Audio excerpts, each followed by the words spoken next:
मंगल ग्रह पर इंसानी बस्तियां, क्या ये बस एक सपना है या फिर इंसानियत का अगला बड़ा कदम? चलिए आज इस सपने के पीछे की जो सच्चाई है ना, उसको समझते हैं। जरा एक पल के लिए सोचिए। आज से 100 साल बाद इंसान अर्थ पर नहीं बल्कि मार्स पर, उस लाल मिट्टी पर अपने शहर बसा रहे हैं। तो सवाल यह है कि क्या ये सिर्फ साइंस फिक्शन फिल्मों की बात है या सच में इंसानियत का अगला कदम। और देखिए, ये सपना अब सिर्फ कहानियों या फिल्मों तक ही सीमित नहीं रहा। अब हम विज्ञान कथा से निकलकर वैज्ञानिक संभावनाओं की दुनिया में कदम रख रहे हैं। लेकिन आगे बढ़ने से पहले किसी भी बड़े सपने को पूरा करने के लिए उसकी सच्चाई को जानना जरूरी होता है ना। तो चलिए एक रियलिटी चेक करते हैं। ये रेड प्लैनेट आखिर असल में है कैसा। सबसे पहले एक बहुत ही दिलचस्प चीज, मार्स की जो ग्रेविटी है वो पृथ्वी के मुकाबले सिर्फ 38% है। मतलब अगर यहां किसी का वजन 100 किलो है तो मार्स पर वो सिर्फ 38 किलो का महसूस करेगा। सुनने में तो काफी कूल लगता है, लेकिन इसके हमारे शरीर पर बहुत गंभीर असर पड़ सकते हैं। अब जरा इस टेबल पे गौर कीजिए। वहां का वायुमंडल लगभग 95% कार्बन डाइऑक्साइड है। साफ साफ मतलब हम वहां सांस नहीं ले सकते। Average temperature -60 degree Celsius. सतह पर पानी लिक्विड स्टेट में टिक ही नहीं सकता। और शायद सबसे बड़ी प्रॉब्लम, मार्स के पास पृथ्वी जैसा कोई सुरक्षा कवच यानी मैग्नेटिक फील्ड है ही नहीं। तो साफ है कि इस न रहने लायक जगह पर जिंदा रहना एक बहुत बड़ी चुनौती है।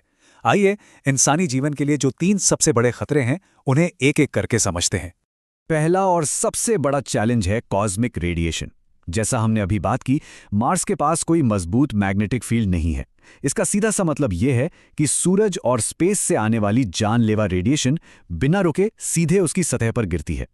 वहां रहने वाले इंसानों के लिए इससे कैंसर का खतरा बहुत ज्यादा बढ़ जाता है। दूसरा चैलेंज है लो ग्रेविटी।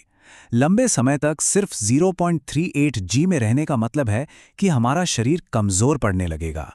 मसल्स कमजोर हो जाएंगी, हड्डियों की डेंसिटी तेजी से घटेगी, और इसके अलावा भी न जाने कितने अनजान जैविक प्रभाव हो सकते हैं जिनके बारे में हम आज जानते तक नहीं। और तीसरा चैलेंज, जो शायद सबसे ज्यादा डरावना है, वो है साइकोलॉजिकल आइसोलेशन, यानी मानसिक अकेलापन। सोचिए, पृथ्वी से करोड़ों किलोमीटर दूर, जहां आप रियल टाइम में बात भी नहीं कर सकते, कोई इमरजेंसी हो तो तुरंत मदद का कोई रास्ता नहीं। ये अकेलापन इंसान के दिमाग पर एक बहुत बड़ा बोझ बन सकता है। इस नंबर को देखिए, 4 से 20 मिनट। इतना समय लगता है पृथ्वी से मंगल तक एक मैसेज को पहुंचने में। सिर्फ एक तरफ। मतलब अगर आपने यहां से हेलो भेजा तो उसका जवाब आने में कम से कम 8 से 40 मिनट लग सकते हैं। कोई रियल कॉन्वर्सेशन मुमकिन ही नहीं है। तो इन सब खतरों से बचकर वहां रहने के लिए आखिर चाहिए क्या? हमें जरूरत होगी प्रेशराइज्ड डोम्स की, ऐसे सिस्टम्स की जो सांस लेने के लिए ऑक्सीजन बना सकें, रेडिएशन से बचाने के लिए एडवांस्ड शील्डिंग की, और सबसे जरूरी वहीं पर खाना उगाने के लिए आत्मनिर्भर टेक्नोलॉजी की। अच्छा, एक बहुत बड़ा आइडिया है जिसके बारे में हम अक्सर सुनते हैं, खासकर फिल्मों में। वो है टेराफॉर्मिंग। मतलब क्या हम पूरे मार्स को ही बदलकर एक नई पृथ्वी बना सकते हैं? चलिए इस सपने को डेटा की कसौटी पर परखते हैं। सबसे पहले ये टेराफॉर्मिंग है क्या? देखिए, ये एक काल्पनिक प्रक्रिया है जिसमें हम जानबूझकर किसी ग्रह के वायुमंडल, उसके तापमान और उसके पूरे पर्यावरण को इस तरह बदलते हैं कि वो पृथ्वी जैसा, यानी हमारे रहने लायक बन जाए। सिद्धांत रूप में मार्स को टेराफॉर्म करने के लिए कुछ कदम लेने होंगे। पहला, उसके पतले से वायुमंडल को घना बनाना। दूसरा, वहां का तापमान बढ़ाना। तीसरा, सतह पर तरल पानी को स्थिर करना। और आखिर में सांस लेने लायक ऑक्सीजन बनाना। लेकिन यहां पर आता है सबसे बड़ा रियलिटी चेक। वैज्ञानिक विश्लेषण के मुताबिक मार्स पर इतनी कार्बन डाइऑक्साइड है ही नहीं जिसे आसानी से निकालकर वहां ग्रीन हाउस इफेक्ट पैदा किया जा सके ताकि ग्रह गर्म हो। ये इस पूरे प्लान के लिए एक बहुत बड़ा झटका है। तो अगर पूरे ग्रह को बदलना अभी मुमकिन नहीं लग रहा, तो फिर आखिर असली योजना क्या है? वैज्ञानिक और स्पेसएक्स जैसी कंपनियां अब आंशिक उपनिवेशीकरण पर फोकस कर रही हैं। जैसे जमीन के नीचे बस्तियां बनाना, प्राकृतिक लावा ट्यूबों के अंदर बसना, या फिर बड़े बड़े नियंत्रित बायोस्फीयर बनाना जिनके अंदर पृथ्वी जैसा माहौल बनाया जा सके। ये सब सुनकर एक जरूरी सवाल मन में आता है, अगर ये सब इतना मुश्किल और खतरनाक है तो आखिर मार्स जाना ही क्यों है? क्या मतलब है इस सब का? हाँ, इतनी सारी चुनौतियों के बावजूद आखिर इंसानियत मंगल को लेकर इतनी उत्सुक क्यों है? क्या वजह है इसके पीछे? देखिए, इसका जवाब यहाँ है। इतनी मुश्किलों के बावजूद मंगल हमारे सौरमंडल में पृथ्वी से सबसे ज्यादा मिलता-जुलता ग्रह है। वहां का एक दिन 24.6 घंटे का होता है, जो पृथ्वी के बिल्कुल करीब है।